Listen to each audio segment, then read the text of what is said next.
విశాఖలో జరిగిన యువతి హత్య కేసులో మరిన్ని విషయాలు వెలుగులోకి వస్తున్నాయి.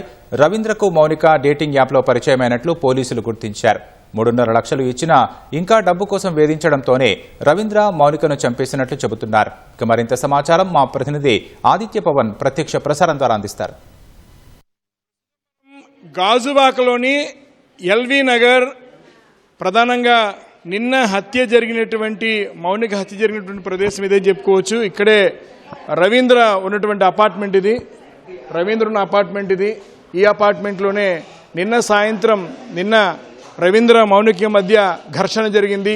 ఘర్షణ తర్వాత మౌనికను హత్య చేసి ఇక్కడే ముక్కలుగా చేసి మనకు కనిపిస్తుంది, అదిగో అక్కడ కనిపిస్తుంది ఫ్రిడ్జ్. ఆ ఫ్రిడ్జ్లోనే మొత్తం మౌనికను హత్య చేసి 3 భాగాలుగా విభజించి, అంటే శరీర భాగాలని 3 భాగాలుగా విభజించి 2 భాగాలని 2 కవర్లను ఇక్కడ ఫ్రిడ్జ్లో పెట్టి మరొక తలను అలాగే మౌనిక సిమ్ కార్డులను ఇతర వస్తువులన్నీ కూడా దారపాలెం ప్రాంతం తీసుకువెళ్ళి అక్కడ పెట్రోల్ పోసి రవీంద్ర తగలబెట్టాడు. ఇప్పుడే ఆ విషయాలన్నీ కూడా బయటకు వస్తున్నాయి. ఇప్పుడే అవంతా తెలుస్తోంది. ఇప్పటికే గాజువాక పోలీసులు కేసు నమోదు చేశారు, దర్యాప్తు చేస్తున్నారు. రవీంద్రకి మౌనికకి హత్య జరిగినటువంటి మౌనికకి మధ్య లాక్డౌన్ నుంచి పరిచయం ఉంది. లాక్డౌన్ నుంచి వీరిద్దరి మధ్య పరిచయం ఏర్పడింది. ఒక డైటింగ్ యాప్లో ఇద్దరి మధ్య పరిచయం అయింది.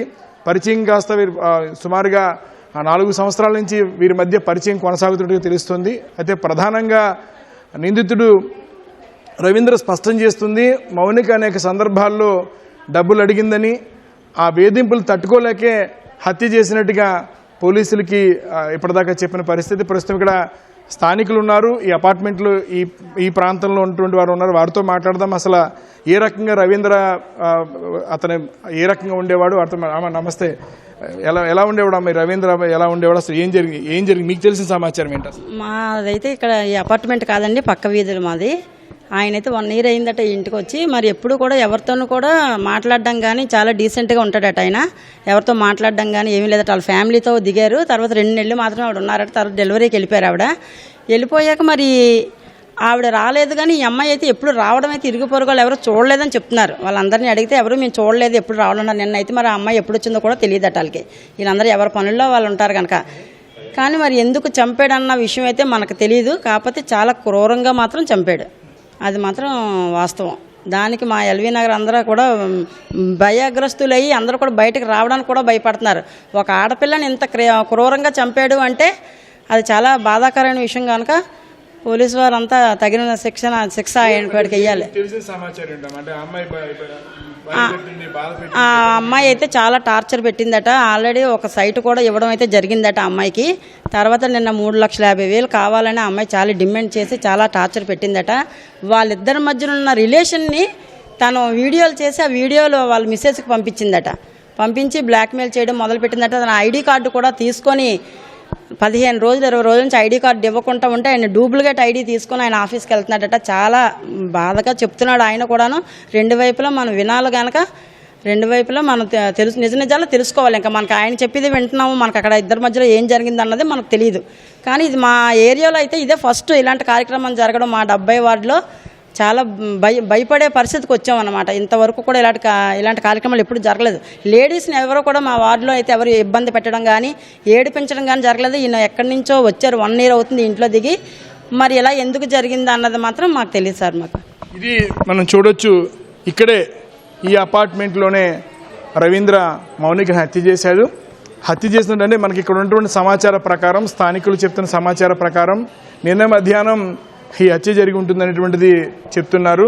హత్య చేసిన తర్వాత మొత్తం ఆమెను 3 భాగాలుగా ఆమె శరీర భాగాలను కోయడం కోసం సమీపంలో ఉన్నటువంటి ఒక స్టోర్ దగ్గరికి వెళ్ళి కత్తులు కొనడానికి ప్రయత్నం చేశారు.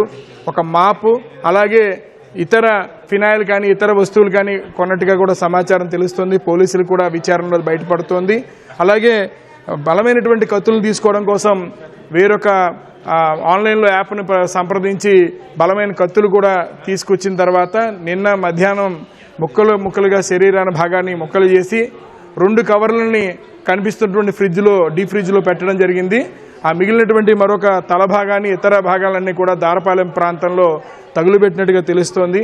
అయితే నిందితుడు ఇది జరిగిన తర్వాత, హత్య చేసిన తర్వాత తన స్నేహితుడికి ఫోన్లో ఈ సమాచారం తెలియజేశాడు.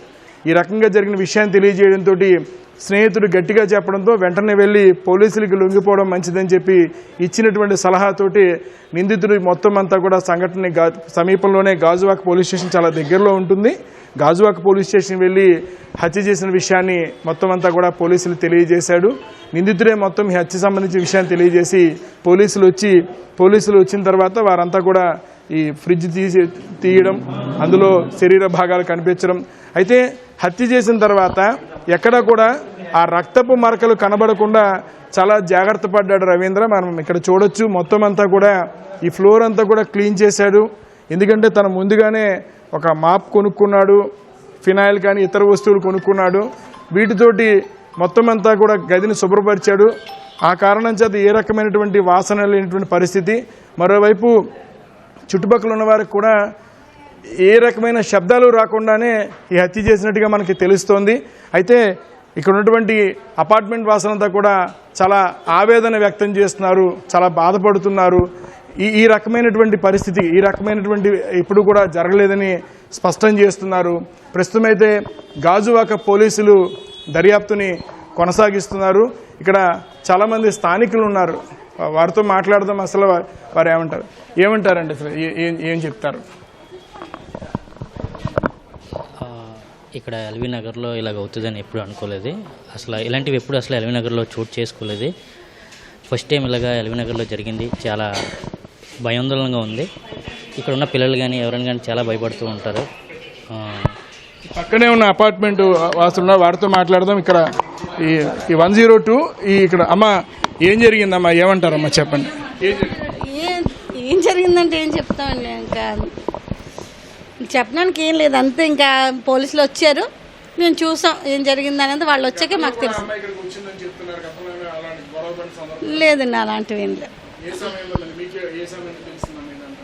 నైట్ అండి, పోలీసులు అది వచ్చాక వాళ్ళ బ్రదరు వాళ్ళ ఫ్రెండ్ వాళ్ళు వచ్చారు. డోర్ బ్రేక్ చేయడానికి వచ్చినప్పుడు అప్పుడు మా ప్రెసిడెంట్ గారిని అది పిలిచారు. పక్కన ఉంటాం కదా, అందరినీ పిలిచారు పోలీసు వాళ్ళు, మీరు అందరూ ఉండండి అంటే అందరం వచ్చి నిల్చున్నాం బయట. అంతే, 1 year అవుతుంది అనుకుంటా. నార్మల్గానండి, బాగానే ఉంటుంది. మాకు ఎవరో ఎలాగ వస్తూనే ఉంటారు కదా, అలాగే చూడడం తప్ప. కానీ అతను బాగానే ఉంటారులేండి, ఎవరితో మాట్లాడడం ఏం చేయడం అలా చేయరు. అతను మట్టుకు అతను వెళ్తారు వస్తారు, అంతే, అంతవరకే. ఫ్యామిలీ అంటే వాళ్ళ మిస్సెస్ డెలివరీకి వెళ్ళిపోయింది కదా, ఇంకా ఒక్కసారి చూడడం ఆవిడకి కూడా. మేము అంతగా చూడలేదు మేము ఆవిడని. అబ్బాయి కూడా ఎప్పుడో ఏదో షాప్కి దిగడం తప్ప చూడడం తప్ప, కానీ అంతగా మాట్లాడడము ఎప్పుడు మనతోనే ఎప్పుడు మాట్లాడలేదు అబ్బాయి. ఏం లేదు సార్, మాకేం వినిపించలేదు. ఎందుకంటే మధ్యాహ్నం పూట టీవీ ఏదో చూసుకుంటాం కదా, ఆ సౌండ్కి మాకేం వినిపించదు కూడా. అంతా సైలెంట్గా చేశాడు అబ్బాయి, అంతే. డోర్లన్నీ వేసి ఉంటుంది కదా మనకి. లేదు వెళ్ళలేదు సార్, మాకు అసలే పోయి చెమట అయిపోయి మాకు గుండె దళ్ళలాగా వచ్చింది. మా ఫ్లాట్లోనే ఇలా జరగడం అంటే మాకు భయం వేసింది. స్థానికులు కూడా చెప్తున్నారు, అంటే ఏ రకమైన శబ్దాలు వినిపించే పరిస్థితి అయితే లేదు. కానీ నిన్న మధ్యాహ్నం సమయంలో హత్య చేసిన తర్వాత మౌనిక శరీర భాగాలను రవీంద్ర ముక్కలో చేశాడు. కొన్ని 2 కవర్లని డీప్ ఫ్రిడ్జ్లో ఉంచి మిగతాటువంటి భాగాన్ని దారపాలెంలో వెళ్ళి పెట్రోల్ పోసి తగులుబెట్టాడు. సిమ్ని, ఫోన్, అలాగే మౌనిక సిమ్ తగులుబెట్టారు, మౌనిక ఫోన్ కూడా తగులుబెట్టారు.